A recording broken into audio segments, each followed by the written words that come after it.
Most parents think they're preparing their teen for adulthood, but they're actually making a huge mistake that can leave their kids struggling when they move out. Are you guilty of this too? Think about this. Does your teen rely on you for things like scheduling appointments, handling money, or making important decisions? If so, stick around because I'm breaking down the number one mistake parents make and what to do instead.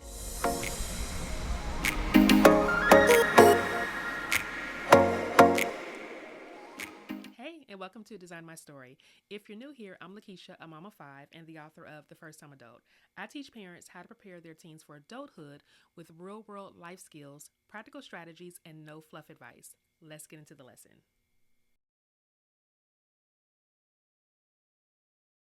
Doing everything for your teen instead of letting them struggle and learn. I get it. Watching them struggle is hard. You don't want them to fail, but here's the problem. If they never experience small failures now, they won't know how to handle big problems when they're on their own.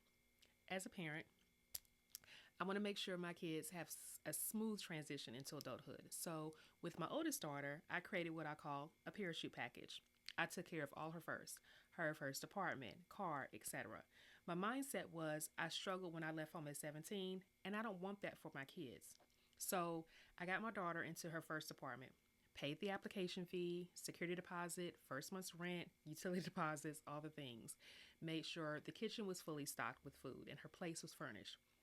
All she had to do was go to college, which was paid for, and do hair. Let's just say she made choices that led her to losing her apartment in just 9 months. And that was a tough lesson for both of us. I thought I was setting her up for success. But what I didn't realize was by taking care of everything, I didn't give her a chance to struggle in small ways, to learn through experience. And that backfired. And that is the number one mistake many parents make. That was a tough period for us, and we learned a lot. So trust me when I say I got skin in the game on this topic. Number one, assign real responsibilities. I didn't prepare my oldest daughter before she got out on her own.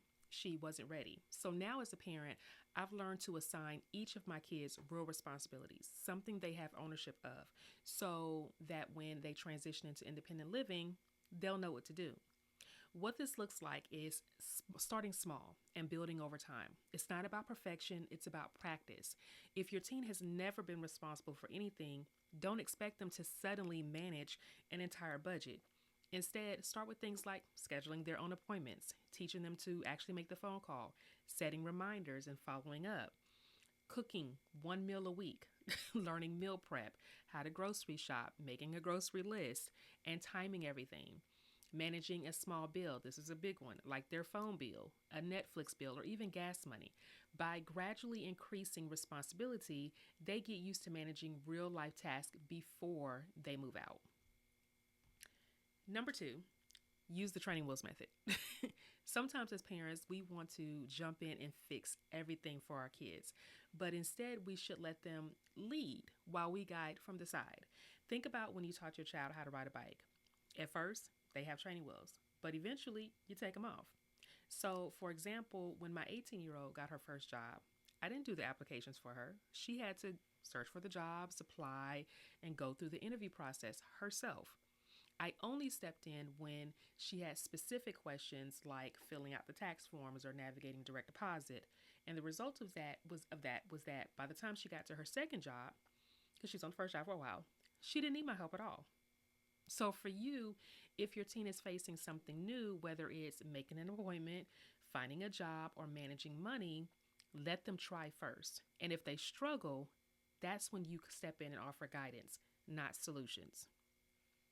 Number three, let them experience natural consequences. This one is tough for a lot of us parents, but and it's because we hate seeing our kids struggle. But natural consequences are some of the best teachers. For example, my kids know if they spend all their money, I'm not bailing them out. I've watched them literally watch them waste their allowance, then struggle when they really wanted something later. And you know what? They learn because the next time they got paid, they thought twice before spending every dollar. Another example is I still have three children under 18 and I homeschool them. And then they go to an after school program. If they forget their snack for the program, even though the snacks are provided, but y'all know how kids are, they'll have to figure it out. Barter with a friend, grab one of the snacks that are already provided, or go without for a few hours.